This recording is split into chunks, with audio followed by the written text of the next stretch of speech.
Olá, amigos.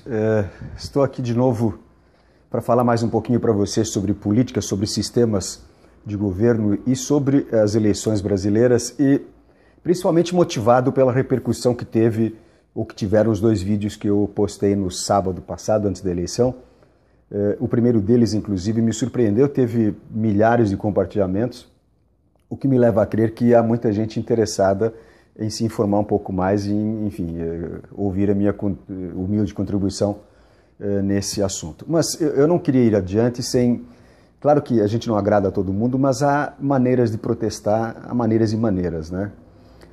Então, eu queria deixar um recado aqui a um cidadão aqui de Foz do Iguaçu, aparentemente assessor parlamentar da Câmara Municipal, que foi talvez a única voz dissonante que criticou a defesa que eu fiz de sistemas políticos, mas criticou com bases erradas. Não há nada de mais na crítica, pelo contrário, as críticas é que fomentam o debate, é que nos ajudam a estabelecer opiniões e a melhorar os argumentos, mas não da maneira como foi feita. Isso eu acho uma crítica racista, uma crítica discriminatória.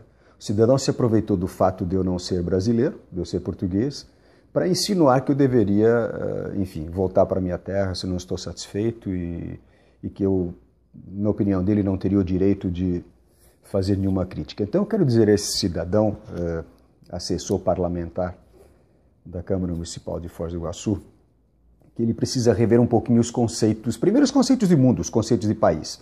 Num mundo globalizado não há mais espaço para esse tipo de pensamento. Segundo, ele está redondamente enganado. Porque eu trabalho nesse país que escolhi para viver há 37 anos. O que significa que há 37 anos eu pago impostos, eu cumpro leis, eu contribuo com a economia desse país.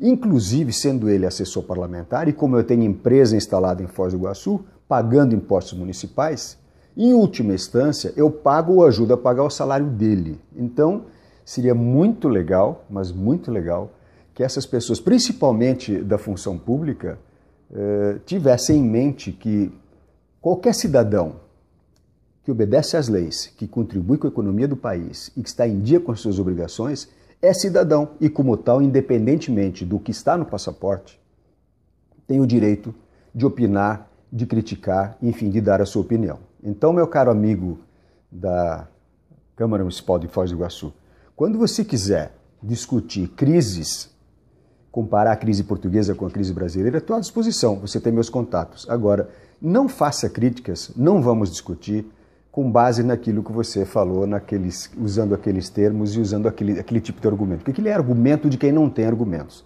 ok? Mas vamos deixar para lá. Na verdade, foi a única voz dissonante, vou me concentrar mais nas pessoas, nos milhares de pessoas que me incentivaram e que gostaram do que eu postei. Queria voltar ao tema dos sistemas políticos e aí me surge claramente a visão de democracia. Porque também sou acusado por pessoas até esclarecidas de que quando eu combato o PT eu estou defendendo o PSDB, o que não é verdade. Eu repito, eu defendo sistemas de governo, sistemas de governança. Eu defendo o sistema capitalista, que claro precisa de aperfeiçoamentos, mas defendo o sistema capitalista, o sistema empreendedor, contrapondo a um Estado, a um sistema de socialista ou comunista, onde o Estado tudo pode e tudo manda. É uma opinião. Qualquer pessoa pode ter uma opinião diferente. Essa é a minha. Agora, é preciso ter claro o que caracteriza uma democracia.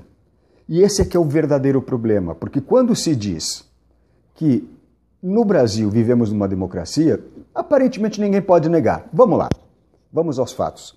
Uma democracia é caracterizada, em primeiro lugar, pela existência dos três poderes separadamente e com autonomia.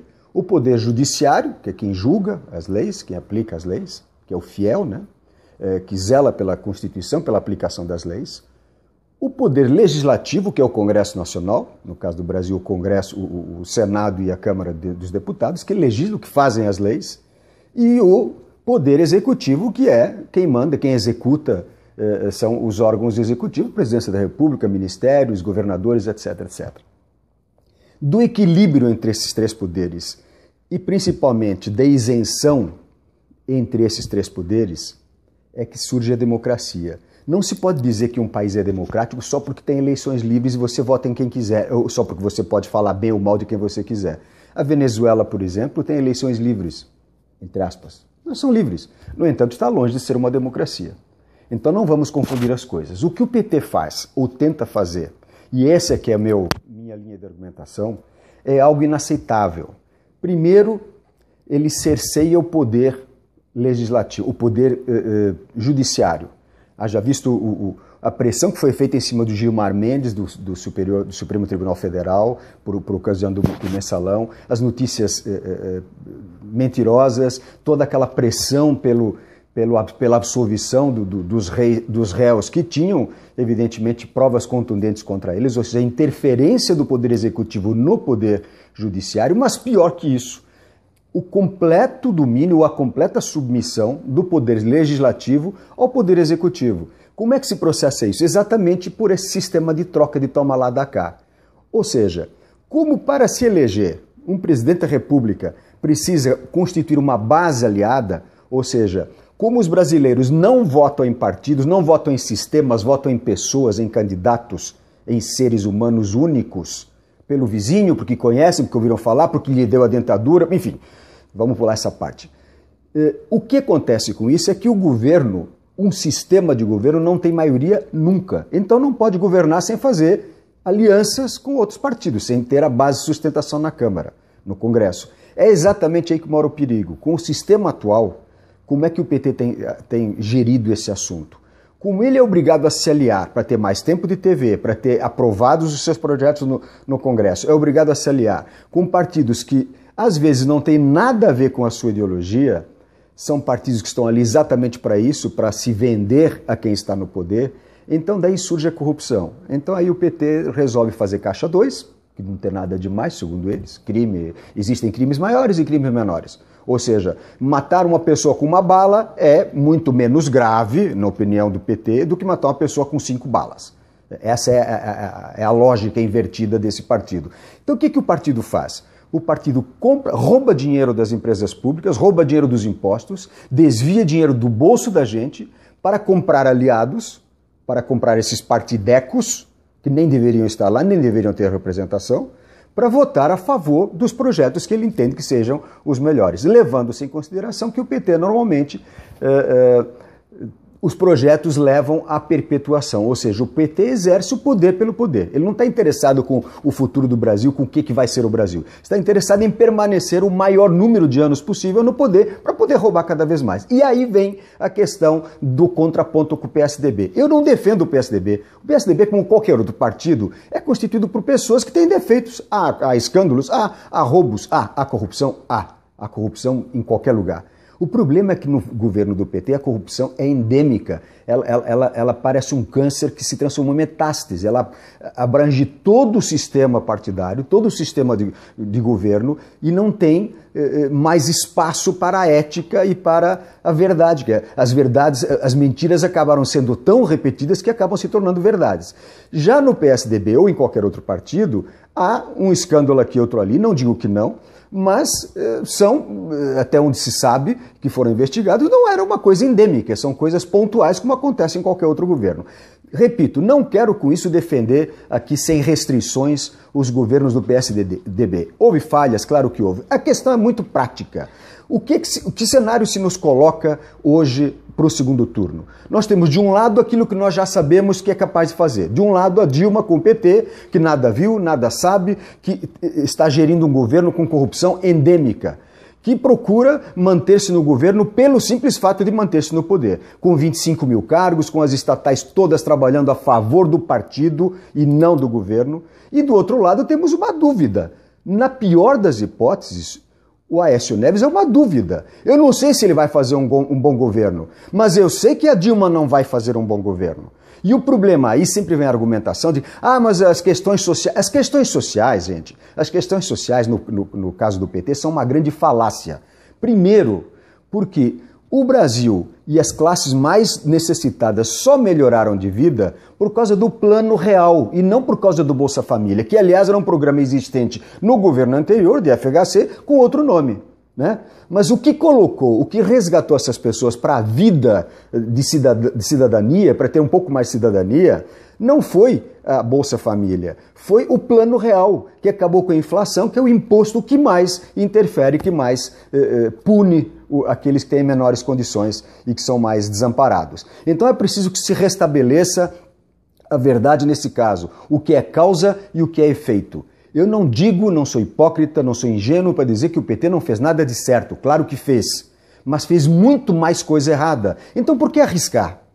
Por que a gente apostar no segundo turno numa candidata, num partido que nós já sabemos que é ruim, porque provou ao longo de 12 anos, e não dar uma chance a um outro partido que, embora tenha errado uma ou outra coisa no passado, tem pelo menos o mérito de ter acabado com a inflação, de ter recolocado o Brasil nos trilhos e precisamos dar-lhe, a Aécio, o benefício da dúvida. Ou seja, com o PT eu já sei o que vai acontecer. Com o Aécio eu não sei, mas existe uma grande chance de acontecerem coisas boas, embora com uma ou outra falha ao longo do caminho, como é natural. Então é isso que se coloca para você, eleitor, é isso que eu queria chamar a atenção. Vamos deixar dessa coisa de quem defende os pobres, nós e eles. Quem inventou esse discurso de nós contra eles não foi o PSDB, foi o PT. Nós é que somos os bons, podemos tudo, defendemos os fracos e eles elite. Eu sou elite. O Lula que nunca trabalhou na vida não é elite. O Lula que ganha salário altíssimo não é elite. Eu é que sou elite, que sou assalariado há 37 anos. Né? Então é preciso muito cuidado para desmascarar essa corja, para desmascarar essa mentira e a gente tem uma chance real agora de dar o troco. Ou seja, no dia 26 de outubro, pense, é só a única coisa que eu quero, pense. Será que tanta gente, que mais de 80 milhões de pessoas estão erradas? Porque veja uma coisa, sem querer ser discriminatório, sem querer ser racista, a maior base de sustentação da Dilma é o Nordeste, sabemos disso. Mas não é o povo nordestino que é culpado. O povo nordestino é honrado, eu morei lá 3 anos, é um povo fantástico, é honrado, trabalhador e honesto. Mas é evidente que a massa que elege Dilma Rousseff, que deu 12 milhões de votos de diferença, é uma massa que tem menos instrução, que tem menos acesso à informação. É uma massa que está mais preocupada com o estômago, e com razão, claro, do que com o futuro do país ou com as normas, com o sistema de governança. Agora, os outros milhões que estão esclarecidos, que são informados, estarão todos errados? É isso que o PT quer que a gente entenda? Estamos todos nós errados, que somos talvez a classe mais privilegiada em termos de educação, e a gente também não tem culpa disso. Se nós temos educação, tivemos oportunidade e aproveitamos, né? Todos nós estamos errados, ou o PT e os eleitores do PT é que pensam só no dia a dia, pensam só na próxima eleição e não na próxima geração. Sim, porque o Brasil só se conserta quando elegermos um governo que pense muito mais nas próximas gerações do que nas próximas eleições. Está na hora de dar o troco, está na hora de você dizer que país você quer. É agora dia 26. Conto com você. Tchau.